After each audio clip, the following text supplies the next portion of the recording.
Hello student, आप लोग कैसे हैं? आई होप आप लोग अच्छे होंगे, पढ़ाई कर रहे होंगे। तो चलिए आज हम शुरू करेंगे प्रश्नावली 3.1 की दूसरी सवाल। अगर आपने ये पहली सवाल नहीं देखी है तो जाकर वीडियो में देख लेना। तो चलिए आज हम शुरू करते हैं ये दूसरी सवाल। इसमें दिया है 5 पेंसिल तथा 7 कलमों का मूल्य 50 रुपये है, जबकि 7 पेंसिल तथा 5 कलमों का कुल मूल्य 46 रुपये है। एक पेंसिल का मूल्य तथा एक कलम का मूल्य ज्ञात कीजिए।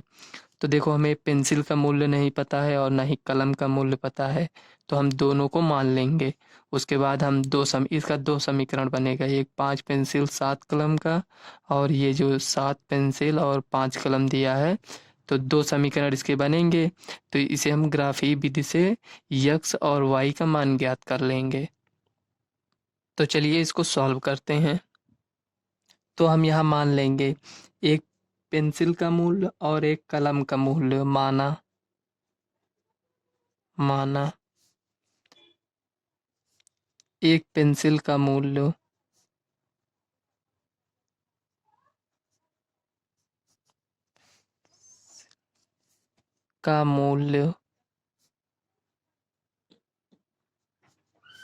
100 रुपये है। ठीक। और तथा एक कलम का मूल्य एक कलम का मूल्य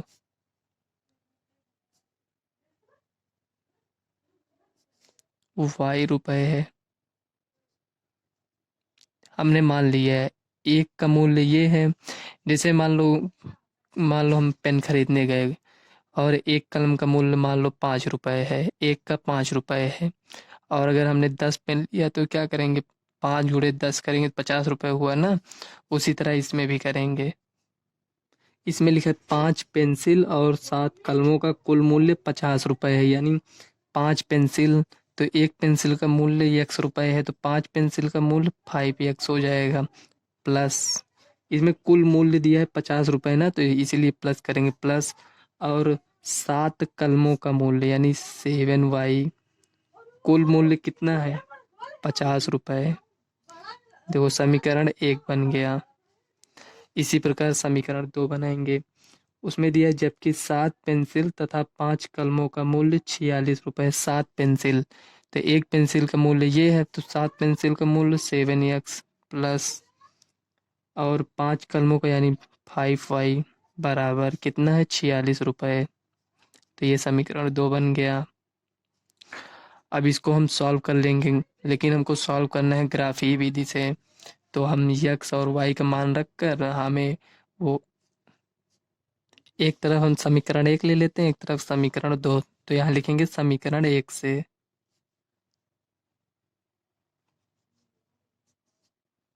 समीकरण 1 से देखो, ये 5x प्लस 7y बराबर 50 दिया है।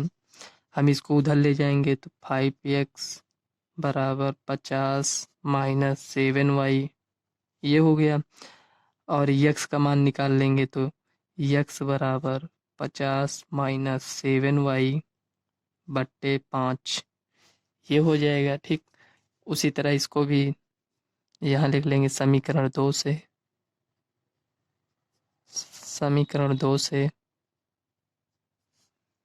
इसमें देखो 7x प्लस 5y बराबर 46। हम इसमें यक्स और वाई का अभी मान नहीं ज्ञात करें, वो तो हम ग्राफ से ज्ञात कर लेंगे। हम यहाँ सिर्फ मान रखने के लिए, जैसे यक्स का मान 1 रखेंगे, 2 0 कुछ रखेंगे, तो वाई का मान कितना आता है हमें सिर्फ ये चेक करना है। ठीक। तो यहाँ देखो 7x प्लस 5y बराबर 46 है। और तो इसको इसको मान लो हम उधर भेज देते हैं, तो 7x, देखो यहाँ लिख लेते हैं 7x बराबर 46 माइनस 5y। x का मान देखो 46 माइनस 5y बट्टे 7 हो गया। तो चलो इसको यहाँ नेक्स्ट पेज में कर लेते हैं। देखो ये हो गया, हमें यक्स और वाई का निर्देशांक यानी बिंदु पता करना है। तो हम ऐसे बना लेंगे एक बॉक्स, यक्स यहाँ वाई। आप 3 भी बॉक्स बना सकते हो, लेकिन उसमें ज़्यादा टाइम लग जाएगा, इसलिए मतलब 2 ही का हम बनाते हैं, ठीक। आप 3 बना सकते हो, उससे कोई प्रॉब्लम नहीं होगी। देखो इसमें भी यक्स, ये समीकरण 1 का है, यहाँ लिख देते हैं समीकरण 1 से, समीकरण 2 से ये समीकरण 1 का है, ये समीकरण 2 का है, ठीक। यक्स वाई, देखो अगर हम यहाँ यक्स का मान, वाई का मान यहाँ हम 0 रख देते हैं, यहाँ 0 रख देते हैं, तो ये सब 0 हो जाएगा।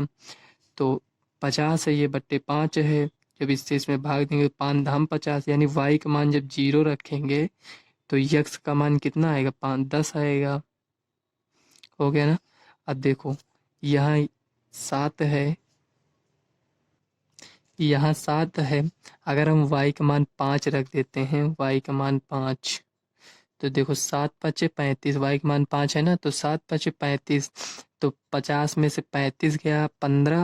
अब 15 को अगर 5 से भाग करेंगे तो 5 3 15, यानी 3 बार जाएगा। यहाँ y का मान 2 भी ले सकते थे, देखो अगर यहाँ y का मान 2 लेते तो 7 दूनी 14, 50 में से 14 जाता तो 36 हो जाता, 36 बटे 5 हो जाता। तो ये मतलब भिन्न में आ गया, तो इसमें हमें सॉल्व करने में थोड़ा प्रॉब्लम होती, इसलिए यहाँ ऐसा मान लेना पड़ता है कि मतलब हमें प्रॉब्लम ना हो। वो भी नहीं गलत है, लेकिन मतलब ऐसा मान लिया करो कि उसमें मतलब सवाल को सॉल्व करने में आपको प्रॉब्लम ना हो। इसीलिए देखो हमने यहाँ वाई की जगह 5 ले लिया, चाहते तो 6 भी ले सकते, 7 भी ले सकते थे। चलो अगर यहाँ नहीं समझ में आया होगा तो इसमें देख लेते हैं। देखो यहाँ 46 है, यहाँ 5y है बटे 7 है, तो देखो यक्स का मान कौन सा लें, वाई का मान कौन सा लें। देखो अगर वाई का मान 0 ले लेंगे तो 46 बटे 7 हो जाएगा।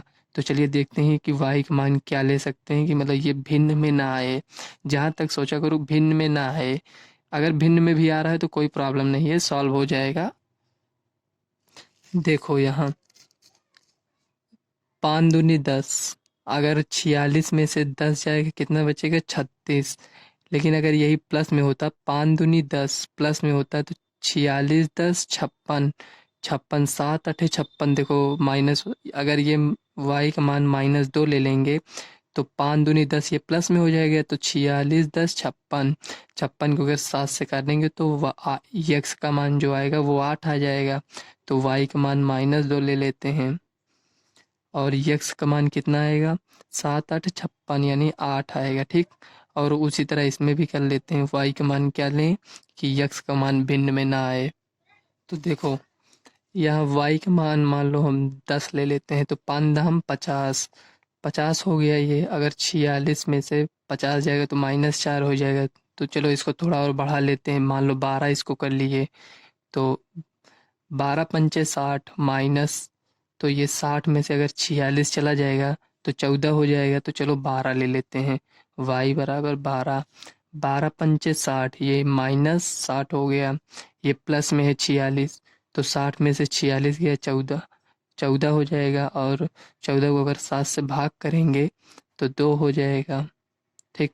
लेकिन 2 क्या माइनस में होगा, यहाँ देख लेते हैं। देखो 46 है -5 गुणे वाई का मान कितना माने 12 बट्टे 7, देखो 46 माइनस 12 पंचे 60 बट्टे 7, 46 में से 60 गया या 60 में से 46 गया, कितना बचेगा, 14 आएगा, 14 बट्टे 2। लेकिन ये देखो बड़ी संख्या 60 है तो इसका माइनस का साइन ये लगेगा, तो 7 दूनी 14 -2 है ना, वही ये -2 लिखे हैं, ठीक।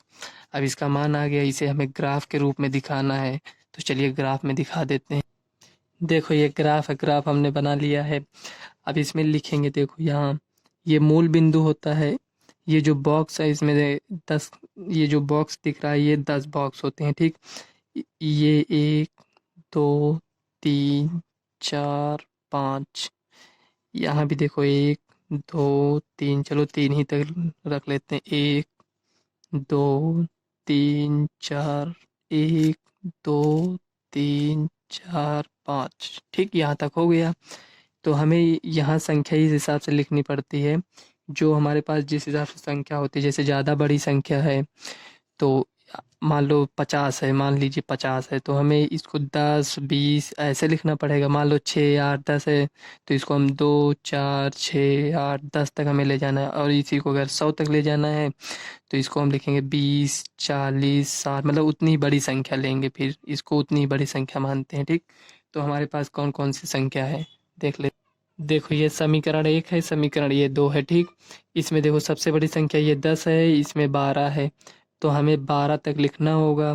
तो चलिए यहाँ हम 12 तक लिख लेंगे। इसमें देखो हमें तक 12 तक लिखना है, तो हम दो दो का गैप ले सकते हैं या तीन तीन का। तो चलिए दो दो का ही गैप लेते हैं। देखो ये 2 ये 4 6 8 10 ठीक, और यहाँ देखो 2 2 4 6 8, यहाँ ये 10 हो गया।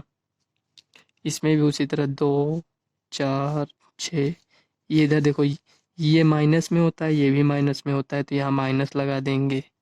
यहाँ माइनस, रुकिए एक मिनट, हाँ ये यहाँ माइनस लगा देंगे, दिख रहा होगा।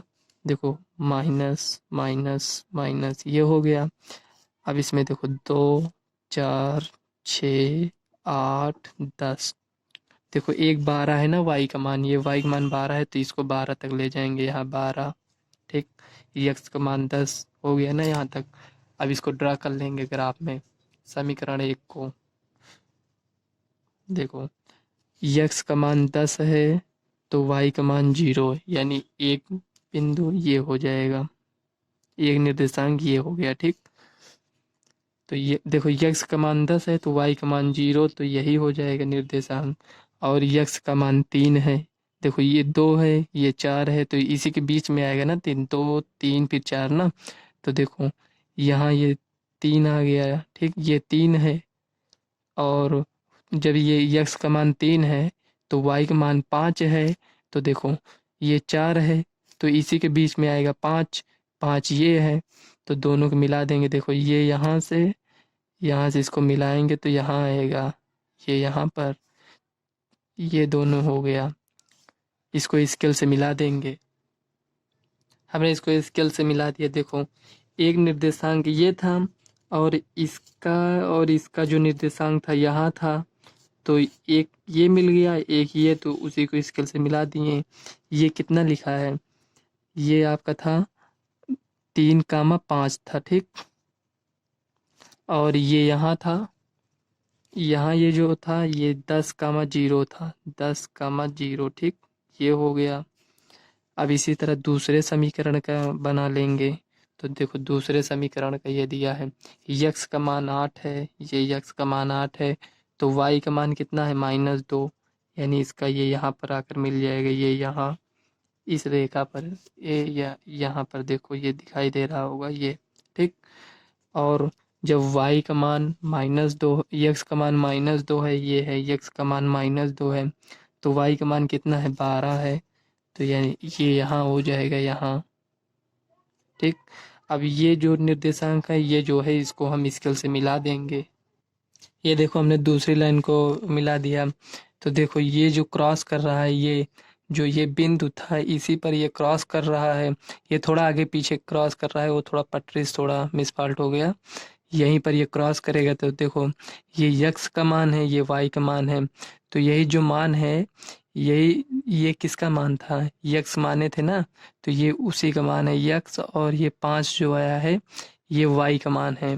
तो यक्स और वाई क्या माने थे, देखो यहाँ यक्स का मान ये माने थे, एक पेंसिल का मूल्य ₹1 ना, तो यक्स का मान 3 आया है और वाई का मान 5। अब ये जो मान आया है ये सही है कि नहीं, इसको चेक करने के लिए यक्स का मान यहाँ 3 रख देंगे, तो ये 5 यही 15 हो जाएगा। ठीक, और ये y का मान 5 आया है, तो यहाँ रख देंगे 7 पच्चे 35 प्लस 35, ये 35, और ये 35 और 15 जब ऐड करेंगे तो 50 आ गया। तो इसका मतलब जो x और y का मान आया है वो सही मान आया है, अगर गलत आया होता तो इस पे मान रखते तो इसके बराबर ना आता। ठीक, तो इसी को लिख लेते हैं। सबसे पहले इसको, ये जो पहली रेखा खींचे थे इसका जो समीकरण था उसको लिख लेते हैं। ये था 5x, रुकिए लिख देते हैं। ये देखो हमने लिख लिया, ये समीकरण इसकी, ये जो रेखा गई ये समीकरण इस समीकरण की है, और जो ये वाला लिखे हैं इस वाली रेखा की है, जो ब्लैक कलर से दिख रही होगी उससे है। तो हो गया ना। अब इसको यहाँ लिखेंगे, अतः ग्राफ से स्पष्ट है कि, ग्राफ से स्पष्ट है कि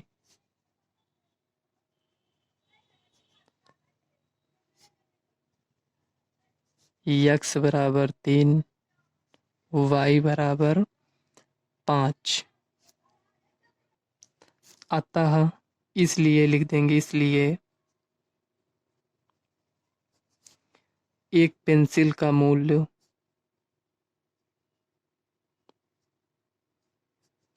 यही एक्स वाई का मान ही तो ज्ञात करना था ना, वही एक पेंसिल का मूल्य, मूल्य x बराबर 3 रुपए, ठीक। और एक पेन का मूल्य, एक कलम का मूल्य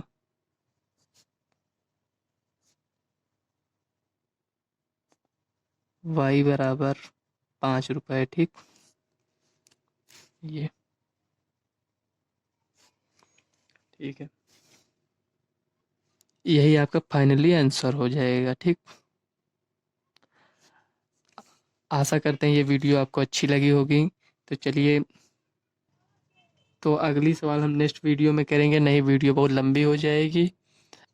अगर आपको वीडियो अच्छी लगी तो वीडियो को लाइक करना व चैनल को सब्सक्राइब कर लेना, ताकि आने वाली वीडियो का नोटिफिकेशन आप तक मिलता रहे। और ज़्यादा से ज़्यादा अपने फ्रेंड्स को ये वीडियो शेयर करिएगा। तो चलिए मिलते हैं नेक्स्ट वीडियो में, तब तक के लिए बाय।